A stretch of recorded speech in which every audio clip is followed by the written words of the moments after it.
এখন থেকে ঠিক আধা ঘন্টা আগে এই নারায়ণগঞ্জের লাঙ্গলবন্দের যে রাজঘাট, সেই রাজঘাটে যে পুণ্যার্থীদের মানে ভিড়ের চাপের কারণে 10 জন কিন্তু নিহত হয়েছে। এরই মধ্যে এখানে দেখতে পাচ্ছেন যে লাশগুলো কিন্তু সারিবদ্ধভাবে রাখা হয়েছে। এই সকাল থেকে কিন্তু আজকে এই স্নান উৎসব শুরু হয়েছে। এখানে বাংলাদেশ সহ বিভিন্ন দেশের লক্ষ লক্ষ পুণ্যার্থী কিন্তু এখানে আজকে স্নান উৎসবে যোগ দিয়েছিলেন, কিন্তু এরই মধ্যে এই 10 জন ভিড়ের চাপে পড়ে নিহত হয়েছেন এবং বেশ কয়েকজন আহতকে এরই মধ্যে কিন্তু হাসপাতালে পাঠানো হয়েছে। শাহাদাত হোসেন, যমুনা নিউজ, নারায়ণগঞ্জ। আজকে ভোর থেকে কিন্তু এই এখানে অর্থাৎ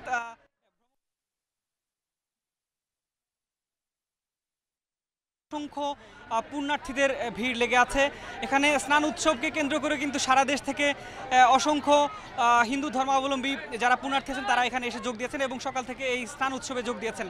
তো ঠিক 8:30টার পরপরই কিন্তু এখানে যে রাজঘাটটি আছে এখান থেকে ঠিক 500 গজ দূরে, আমার পেছনে আপনি হয়তো দেখতে পাবেন এই যে রাস্তা, 500 গজ দূরে এই যে রাজঘাট, সেই রাজঘাটে কিন্তু অন্যান্য যে ঘাটগুলো আছে, অর্থাৎ এখানে 15টি ঘাট করা হয়েছে। এই 15টি ঘাটের মধ্যে এই রাজঘাটে কিন্তু প্রচণ্ড ভিড় লেগে থাকে, কারণ পুণ্যার্থীরা এই ঘাটেই স্নান করতে আসলে অনেকটা বেশি আগ্রহী থাকেন, সে কারণে কিন্তু এই ঘাটে সকাল থেকে ভিড় ছিল। তো এক পর্যায়ে এই ঘাটের পাশে একটি বেইলি ব্রিজ আছে, সেই বেইলি ব্রিজের মাথায় কিন্তু দুপাশ থেকে প্রচণ্ড মানুষের ভিড় লেগে যায়। সেই মুহূর্তে কিন্তু প্রচণ্ড চাপে পদদলিত হয়ে 10 জন মারা যায়। এর মধ্যে কিন্তু আপনি তাদের পরিচয় নিশ্চিত করেছেন।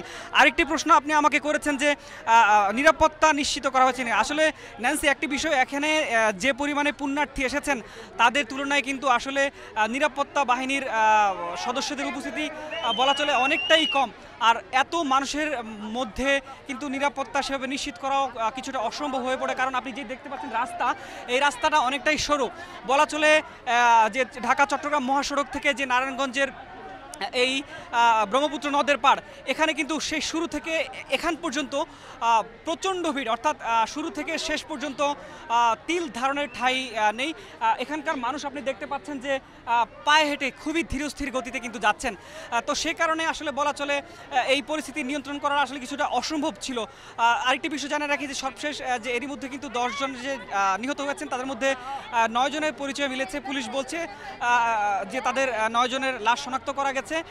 লাশ এখন হস্তান্তরের প্রক্রিয়া আছে। তো সকাল থেকে কিন্তু আমি এখানে অবস্থান করছি এবং আমার সাথে এই ঘটনাস্থলে উপস্থিত ছিলেন আমার সহকর্মী নারায়ণগঞ্জের আমাদের যমুনা টেলিভিশনের প্রতিনিধি আমির হোসেন স্মিথ। আমি তার সাথে একটু সেখানকার অবস্থা জানতে চাই।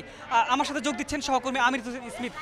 স্মিথ, আপনি তো আমি যখন সরাসরি সম্প্রচার করছিলাম ওই মুহূর্তে ঘটনাটাই ঘটেছে, তো আপনি ঠিক ওই সময়ে আপনি কিন্তু ঘটনাস্থলে পরপরই গিয়েছেন। তো সেই সময়ে কেমন দেখেছেন সেখানকার চিত্র এবং যারা আহত হয়েছে? সহকর্মী ন্যান্সি আমাকে প্রশ্ন করেছে আহতদেরকে কোথায় নেওয়া হয়েছে, একটু আমাদেরকে জানাবেন দর্শকদের উদ্দেশ্যে। আসলে যে ঘটনাটি সকাল 8:30 থেকে 9:45টার দিকে ঘটনা।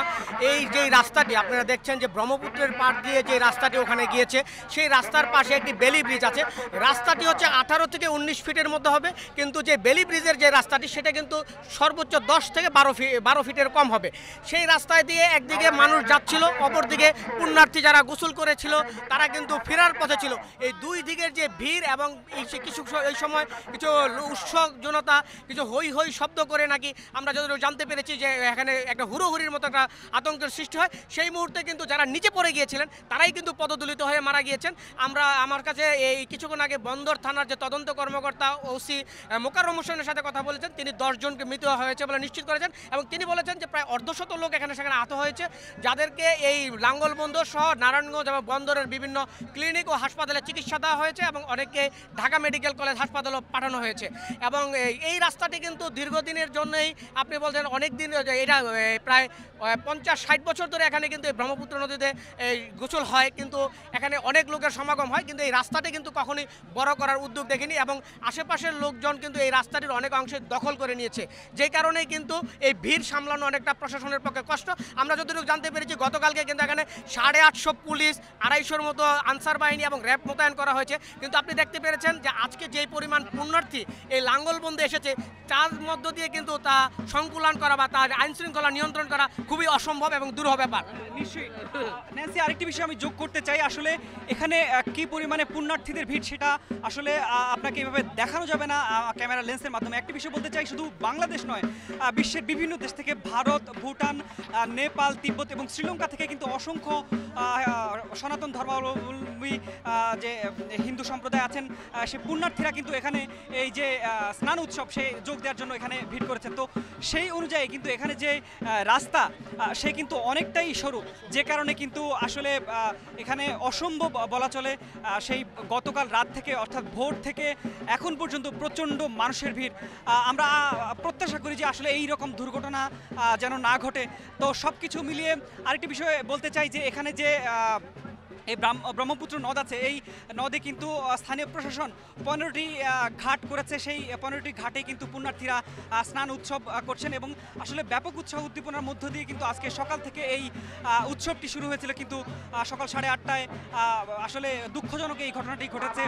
তো এর মধ্যে কিন্তু পুলিশ সদস্যদের ব্যাপক তৎপরতা দেখতে পাচ্ছি। কিছুক্ষণ আগেই কিন্তু এই সড়ক দিয়ে র্যাবের বেশ কিছু সদস্য এরই মধ্যে সেই ঘটনাস্থলে গেছেন এবং পুলিশ সদস্যরা চেষ্টা করছেন যে এখানে যে মানুষের প্রচণ্ড ভিড় আসলে সেটি নিয়ন্ত্রণ করা সম্ভব না। এখন অপেক্ষাকৃত এখানে মানে শৃঙ্খলা আনানোর জন্য অনেকটা চেষ্টা করতেন। তো সব কিছু মিলিয়ে লাশ হস্তান্তরের প্রক্রিয়া চলছে। পরবর্তী সংবাদে ন্যান্সি এ বিষয়ে হয়তো আরও বিস্তারিত তথ্য আপনাদেরকে দিতে পারবো। তো এই ছিল আমার কাছে এখানকার সবশেষ খবর। ন্যান্সি।